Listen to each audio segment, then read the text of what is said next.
Hello and welcome back to the channel. This is your brother Lawrence and I am back with another important update. If you have not yet subscribed to my channel, I encourage you to press on the subscribe button to join the Bro Lawrence family and also turn on notification so you don't miss any important update we publish. All right. So a few days ago, Pastor Ron Kelly's ministry, Adventist Mission Institute, AMI, hosted a religious liberty conference and it was massive, friends. It was massive. There were several speakers. The presentations were well received and many people attended. So what I'm going to do this week is share with you what happened at the conference.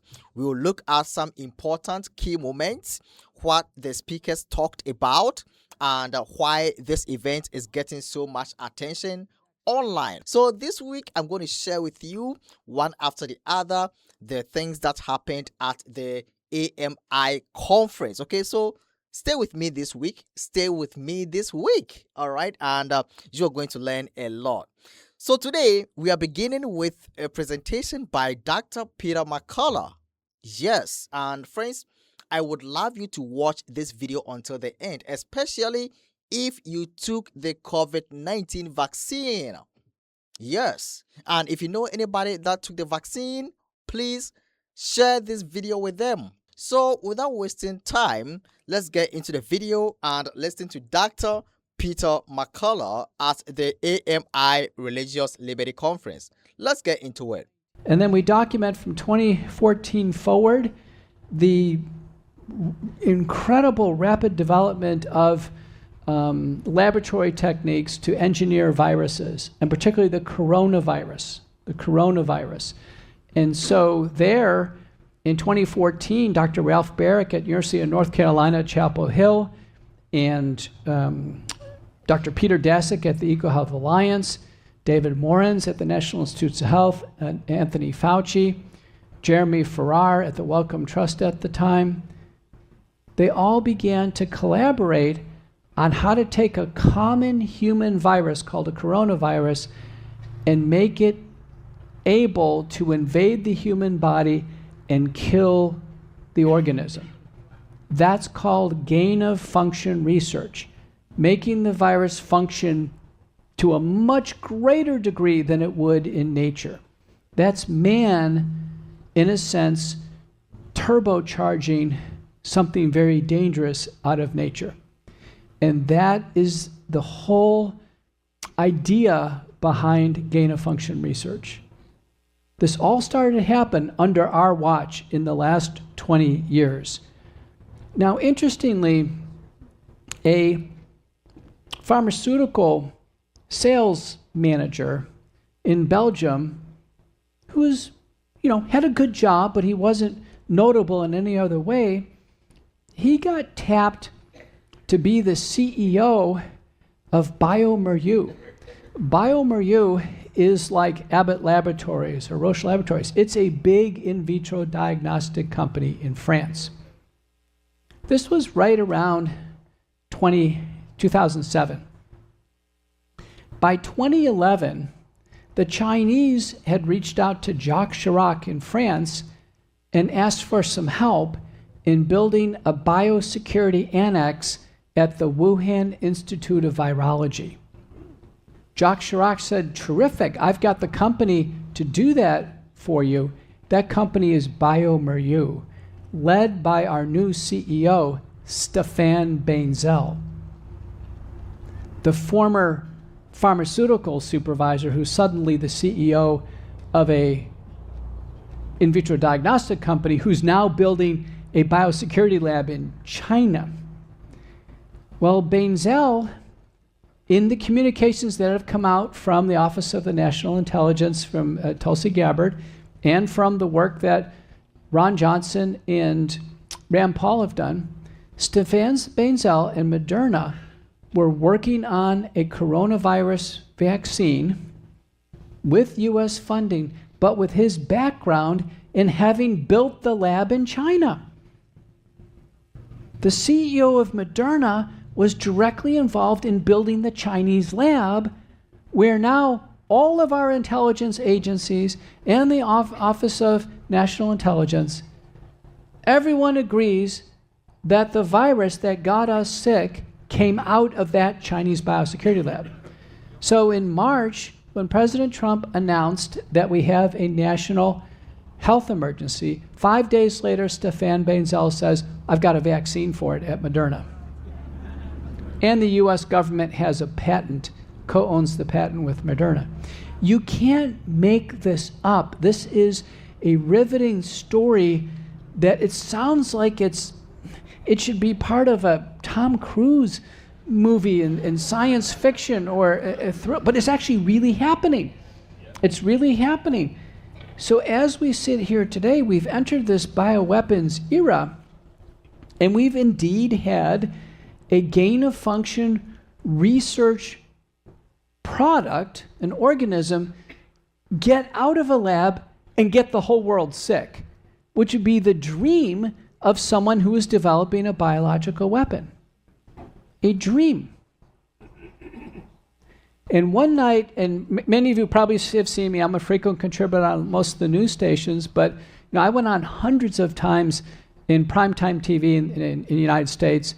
And one night I was on with, I believe, Laura Ingraham, and the chairman of the House subcommittee on the origins of the coronavirus, James Comer, he was on, and I was on one side of Ingraham, and he was on the other side.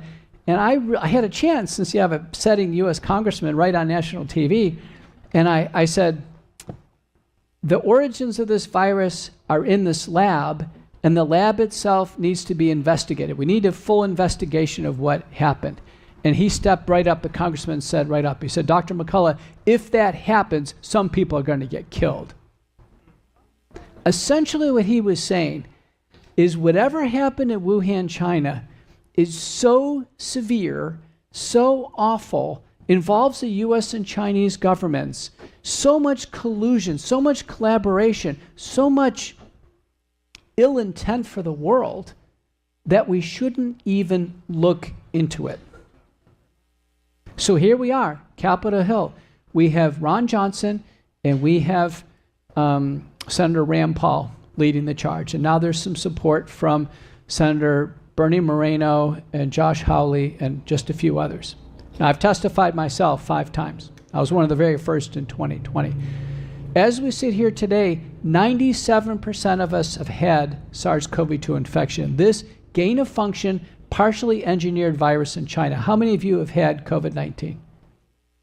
There you go. Now, to make matters worse, the gain-of-function part of this virus was the little spine on the surface of the virus. It's a ball with these little pointy, the pointy part, the spike, that was actually the gain-of-function part of COVID. Now that spike, part of it, when you get the infection, it stays in your body. It finds a way to burrow itself in the body. And there's some other infections that do that too, in part. Lyme disease is one, and syphilis is another. But you get COVID-19, it's not out of your body. You may think it's gone, but a little tip of it can stay in there, and that's what causes the symptoms of long COVID, blood clots later on, all kinds of problems. The vaccines, Pfizer and Moderna, are the genetic code for that spike protein. The spike protein is the lethal part of the virus.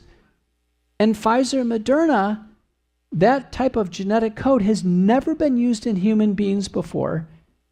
It was started in December of 2020, and once it's injected into the body, there's no way to turn it off.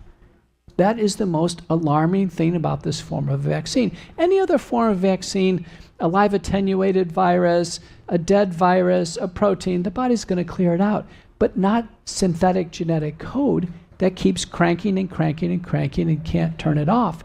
Now people have taken the vaccine, they've gotten even a bigger dose of the spike protein, and some people are feeling sick. And as we sit here today, my estimates are 85% of people who took the vaccine are clinically fine. I can't find any problems with them. Now, they may have had a lighter dose. Their body may have handled it better. They may be having a perfect library of antibodies to, block that spike protein, but about 15% are having problems. Heart damage, blood clots, neurologic damage, immune system problems.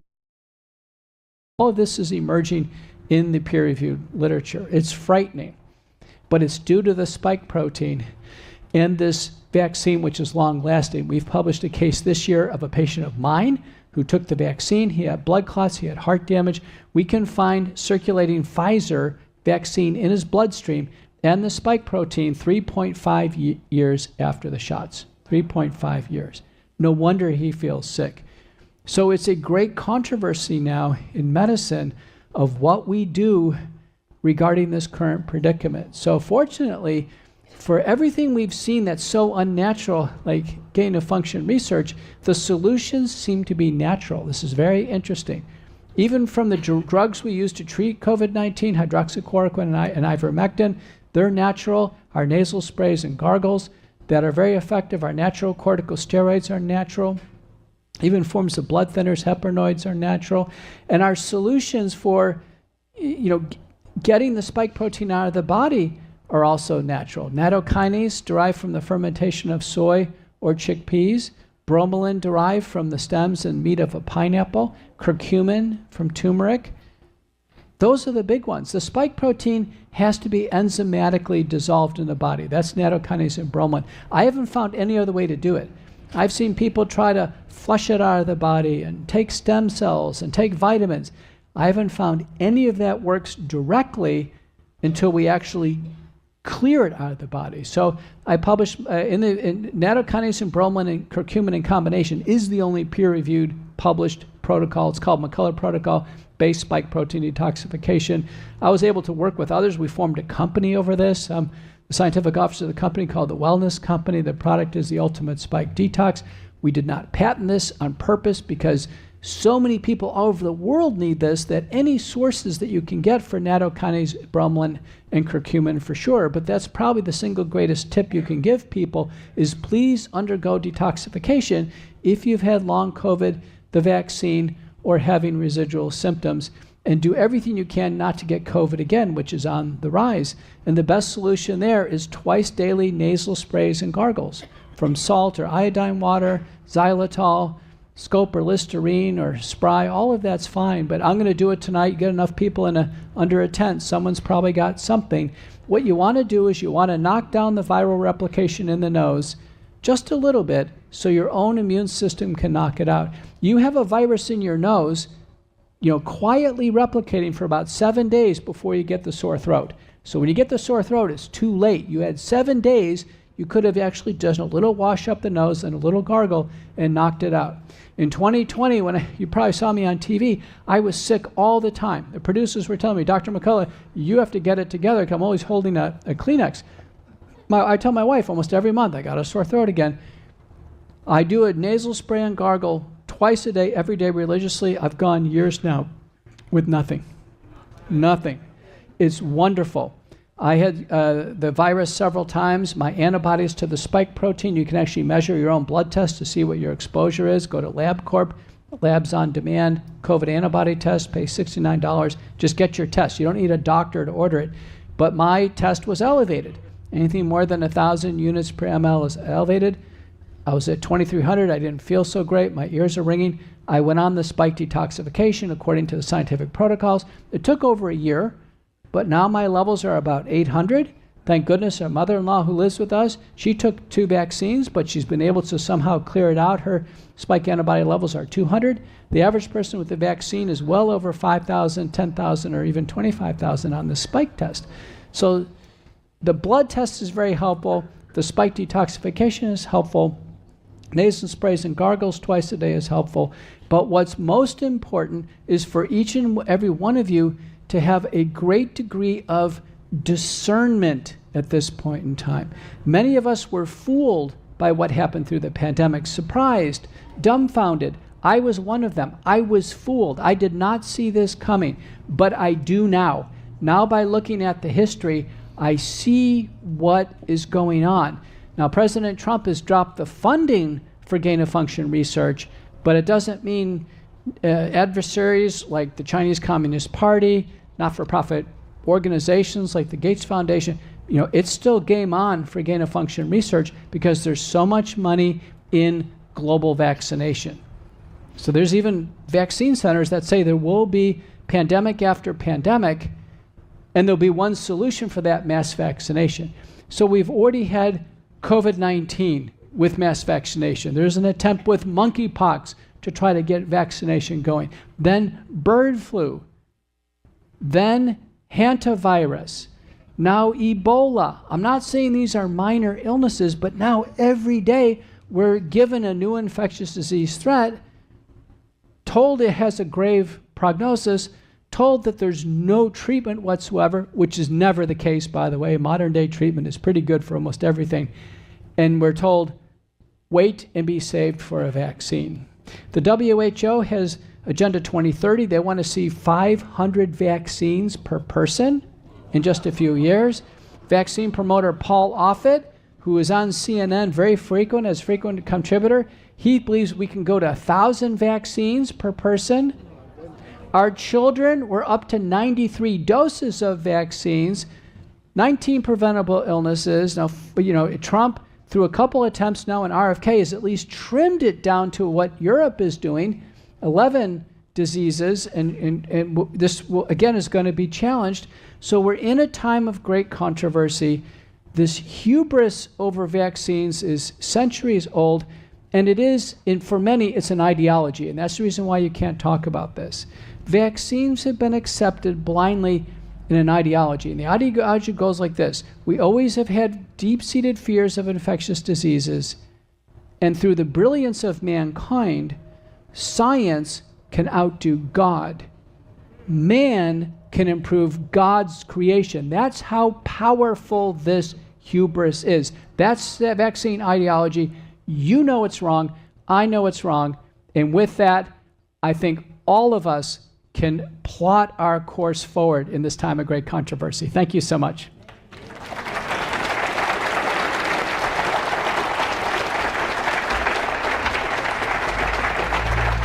Good. Can pray with you. Okay. Pray with you. So that was just a part of the full video by Dr. Peter McCullough. And what he said at the end of the video was that we need discernment in this end time because there is a lot of deception. There is deception everywhere, in religion, in medicine, in law, like every aspect of life. Everywhere there is deception. All right, and so I agree with Dr. Peter McCullough that we need spiritual discernment in this end time. I would like you to watch the full video of Dr. Peter McCullough at the AMI Religious Liberty Conference. I'm going to share the link right in the description and also in the chat for you. Please press on it and watch the full video. You will be blessed. All right, so let me pause it here and you can share your thoughts in the comment. Thanks for watching. See you again. May God bless you. Remember, Brother Lawrence channel shares with you updates or events of what is taking place both in the church and also outside of the church. You find all your information here. So if you have not subscribed, please press on the subscribe button, join the Brother Lawrence family, and you will never miss any updates in the church. May God bless you for watching. See you again.